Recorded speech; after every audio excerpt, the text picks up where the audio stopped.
नमस्कार दोस्तों, फंडामेंटल में हमने काफ़ी कुछ सीख लिया है। आगे भी जो वाइटल साइन, कार्डिनल साइन जो शुरुआत करते टेम्परेचर और फीवर के टाइप देखे, उस बाद में हमने जो वाइटल साइंस का जो पल्स होता है वो देखा, पल्स के जो जो टाइप्स होते हैं वो देखे। आज हम बात करने वाले हैं जो आगे आ रहा था TPR जो रेस्पिरेशन, वो भी बात करने वाले हैं। तो रेस्पिरेशन कैसा होता है, उसे कौन कौन से टाइप होते हैं वो हम देखेंगे, और जो एबनॉर्मल विजिंग साउंड आते हैं उसके बारे में चर्चा करने वाले हैं। तो देखते रहिए फंडामेंटल ऑफ नर्सिंग। तो दोस्तों हमने फंडामेंटल में आगे TPR में जो देखने वाले हैं, वाइटल साइंस में TP देखा था, टेम्परेचर और पल्स देख लिया था। यहाँ तक हमने देखा था जो पल्स के टाइप से वो भी हमने देख लिए थे, कहाँ कहाँ से पल्स ली जाती है वो देखा था, फीवर का टाइप्स देखा था, सेल्सियस टू फ़ारेनहाइट कैसे कन्वर्ट करते हैं वो भी देखा था। आज हम देखने वाले हैं जो वो रेस्पिरेशन, जो हम सांस लेते हैं उसका जो लेक्चर है ये रहेगा पूरा। तो जो पल्मोनरी रेस्पिरेशन होता है, दो टाइप के रेस्पिरेशन होते हैं ह्यूमन बॉडी में, वो क्या क्या होता है वो दोनों टाइप में सिखा देता हूँ आपको।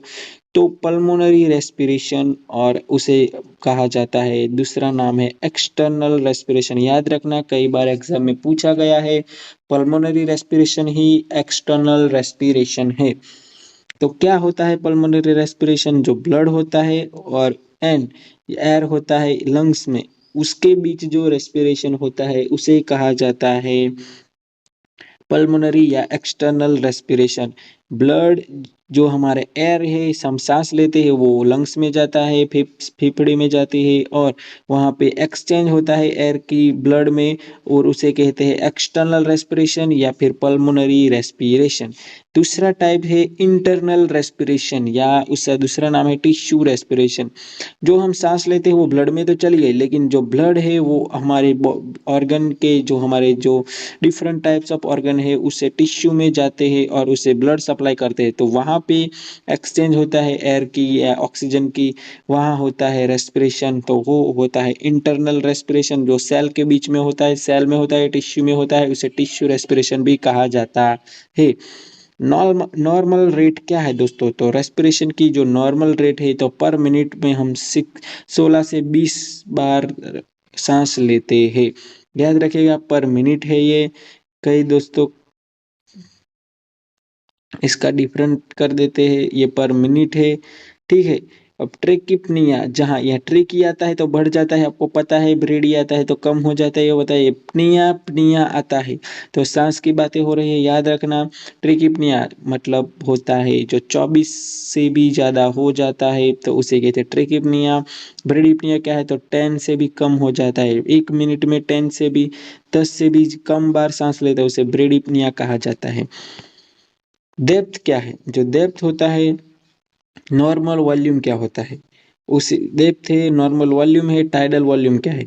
जो नॉर्मल वॉल्यूम है उसे ही टाइडल वॉल्यूम कहा जाता है, वो है 500 ml। कई बार एग्जाम में पूछा गया हुआ सवाल, जो 500 ml वो क्या है? Tidal volume. टाइडल वॉल्यूम क्या है तो दोस्तों वो सुनिए आप।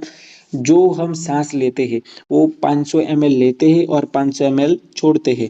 जब हम नाक से सांस लेते हैं तो 500 ml तक सांस ले लेते हैं एक बार में, और उसी 500 ml को बाहर निकालते हैं। तो टाइडल वॉल्यूम क्या है? Average 500 ml। डेप्थ क्या है? तो इंक्रीज है, यहाँ पे देखिए इंक्रीज हो जाए डेप्थ, जो सांस लेना है वो बढ़ जाए। या 500 ml से हम ज़्यादा सांस लेते हैं उसे हाइपरपनिया कहते हैं। हम ज़्यादा सांस लेते हैं उसे डेप्थ जो होती है वो बढ़ जाती है, उसे हाइपरपनिया कहते हैं। जो रिदम क्या? रिदम किसे कहते हैं? रेगुलर हम जो सांस लेते हैं उसे रिदम क्या या रेगुलर रिदम कहते हैं।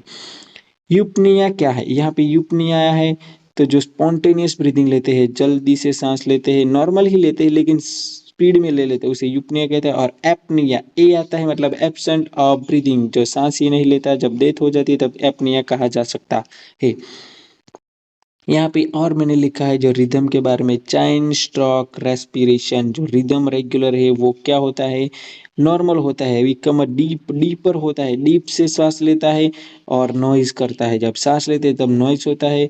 और लॉन्ग एपनिक पोज, जब हम सांस लेते हैं तब थोड़ा सांस ले लेते हैं, फिर रुकते हैं, बाद में हम छोड़ते हैं, उसे चैन स्ट्रोक रेस्पिरेशन कहा जाता है। रुक रुक के सांस लेना, जब हम योगा करते हैं तो चैन स्ट्रोक रेस्पिरेशन की तरह लेते हैं, ठीक है। अब जो बहुत ही इम्पोर्टेंट IMP क्वेश्चन आते हैं वो है दोस्तों एबनॉर्मल लंग साउंड। कई बार दोस्तों को नहीं आता होता कि लंग साउंड क्या है, लेकिन ये कई बार एग्जाम में पूछा गया है। तो पहला है विजिंग। विजिंग क्या है? तो हाई पिच साउंड। याद रखना, हाई पिच साउंड और विसलिंग साउंड। डब्ल्यू आता है तो डब्ल्यू से विसल रखना, विसल बजती है, विसल बजती है उसे सीटी भी बजती है, ऐसा कहा जा सकता है। और हाई पिच साउंड याद रखना, हाई पिच है कब होता है जब ऑब्स्ट्रक्शन ब्रोंकाइल में ऑब्स्ट्रक्शन होता है, ब्रोंकियल्स में ऑब्स्ट्रक्शन होता है, तब विजिंग होता है, विसल बजती है, हाई पिच साउंड आता है। ऐसा कब होता है? अस्थमा में होता है, COPD में होता है और एम्फीसेमा जो होता है। ये सब सारे डिसीज हम MSN में देखने वाले हैं, ठीक है। फिर आता है दूसरा साउंड है स्ट्राइडर। बोलने से ही पता चलता है वाइब्रेटिंग साउंड, स्ट्राइडर। तो उसका जो होता है वो वाइब्रेटिंग साउंड आता है। कब ऐसा होता है? तो अपर रेस्पिरेशन ट्रैक में कोई प्रॉब्लम हो या फिर लेरिंजाइटिस हो, तब स्ट्राइडर साउंड आता है, वाइब्रेट होता है। फिर आता है रेल्स या उसका दूसरा नाम है क्रेकल्स। रेल्स क्रेकल्स एक ही है। रेटिंग और बबलिंग साउंड, जब हम जो पायल की घुंघरू है ऐसा बजता साउंड आता है रेटिंग और बबलिंग साउंड, या फिर जो पायल की घुंघरू होती है उस तरीके से साउंड आता है, उसे कहते हैं रिल्स या क्रिकल्स। म्यूकस में कोई प्रॉब्लम हो, जो ब्रोंकाइटिस हुआ हो, न्यूमोनिया हुआ हो, उसमें ऐसा होता है। ये फिर आता है चौथे नंबर का साउंड है रॉन्ची। रॉन्ची लो pitch sound, low pitch wheezing sound. याद रखिएगा, हाई पिच में था विसल, रॉन्ची में क्या होता है? Low pitch sound.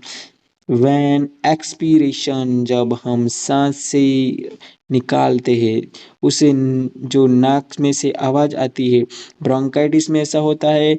और जो COPD के पेशेंट होते हैं उसमें रॉन्ची लो पिच साउंड विजिंग साउंड आता है।